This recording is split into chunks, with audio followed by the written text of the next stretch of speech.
solar flares that are coming down and hitting Earth, this might be the solar flare that takes us all out.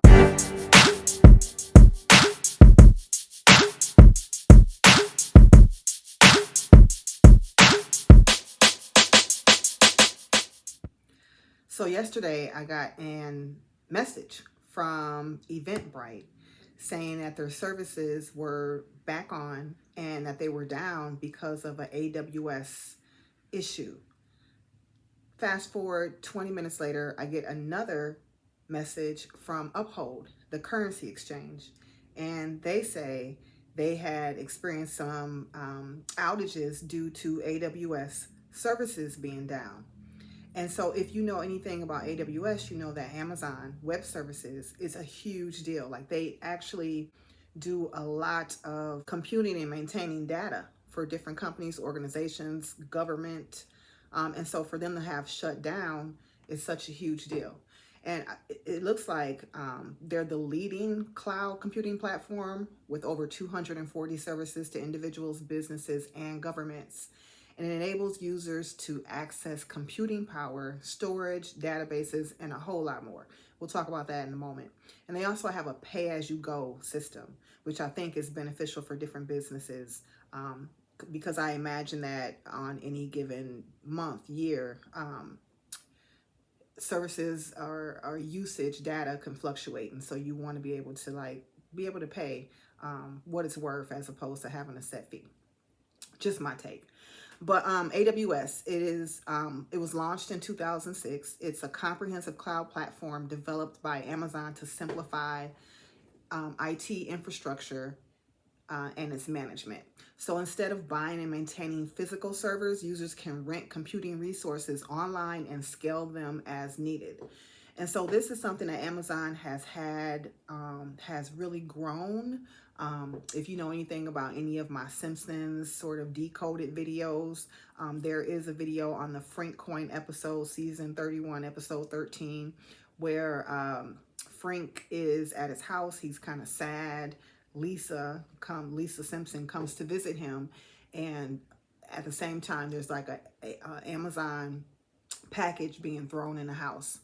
So why is that important? Well, because if you know anything about Amazon and investing, then and in terms of new technology, then AWS should have been on your radar, as it was hinted to or alluded to in this episode, in my opinion. So the fact that it had this huge crash yesterday, it makes you wonder if this were to take place in multiple areas of the country, because it looks like it was just isolated to maybe the East Coast, then there could be some super huge issues. But we'll go over a little bit of what AWS does and some of its key features. So it does computing, it does storage, it does database management, networking, meaning that it can isolate cloud resources and route different things. And so the DNS, the domain name system, is something that they do. They deal with security and identity. So they manage users' access and permissions. And they have these different kinds of protections through their AWS Shield that they also use. And then they have an IoT and mobile area, which kind of connects devices to the cloud. And you can also develop mobile and web apps using the AWS technology.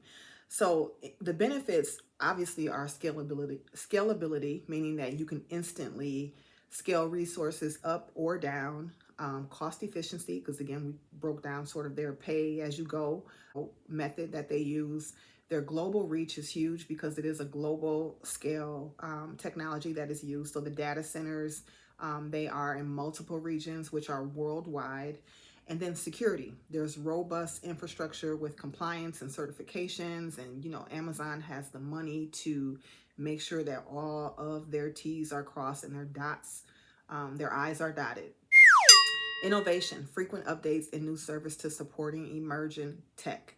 And so there's these ways in which you can kind of merge different technologies within their infrastructure and just have a more robust type of experience with that technology.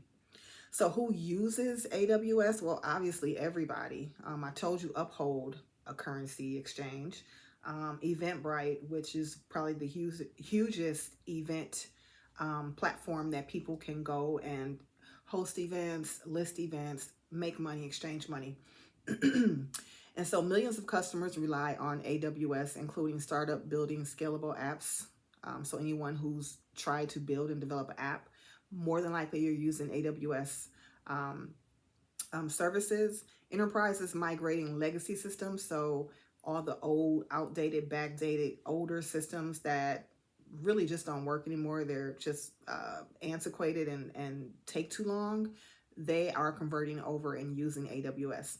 Governments securing sensitive data are using AWS. So Amazon is working with the government. Shouldn't be a surprise. Billionaires Club, you know, back at it. And they're able to help the government secure certain data, which apparently they're securing all of our data and surveilling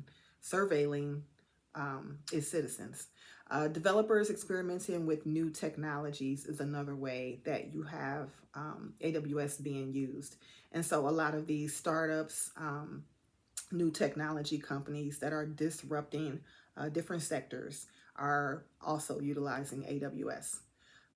Yesterday, it crashed October 20th due to a major DNS resolution issue affecting its US East 1 region, which disrupted services like Alexa, Snapchat, Venmo, and Fortnite.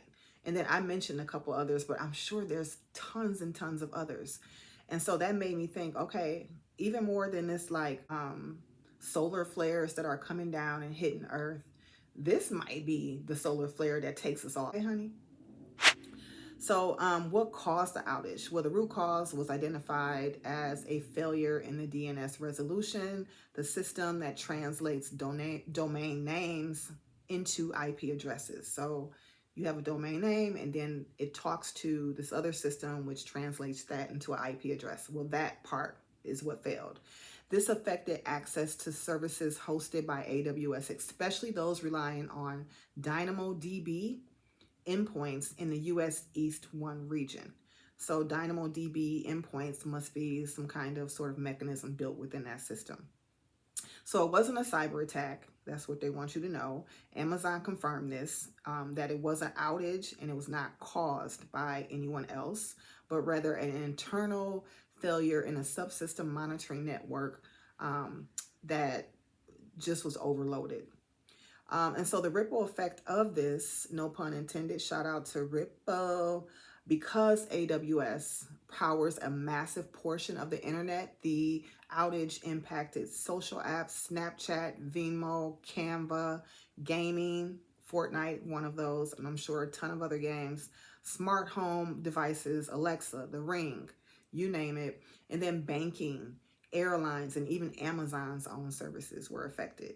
And so that's just to name a few. We can only imagine how many other areas were affected. So the outage happened around 2 a.m. Central Time, it says. And then midday, AWS acknowledged increased error rates and latency across services. In the afternoon, the recovery efforts were underway. By solving the DNS issue triggered additional complications, however. And so by evening, around 6:53 p.m., AWS reported full restoration of its services. And those were the text messages that I received yesterday. And so why this all matters? Well, centralized risk is first and foremost, right? Experts warn that heavy reliance on a few cloud-like AWS providers makes the internet very fragile. A single point of failure can disrupt millions of users and critical infrastructure. And then a call for resilience. The outage reignited discussions about diversifying cloud infrastructure and improving technical safeguards to prevent future disruptions. So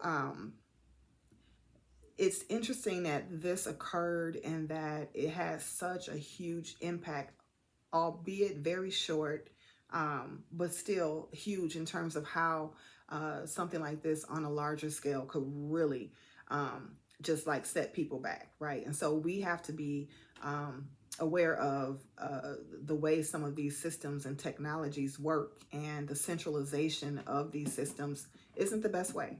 And so that's why we all love blockchain technology, because it is decentralized, because you have ledgers, because it really is extremely difficult to falsify. And so the more that these type of things happen, in the case of AWS, the more we can see the use case for blockchain technology. And so that's one thing that really stood out for me. Another thing is the internet is antiquated, right? I mean, it has its upgrades, it has its search engines, it has its AI capabilities now.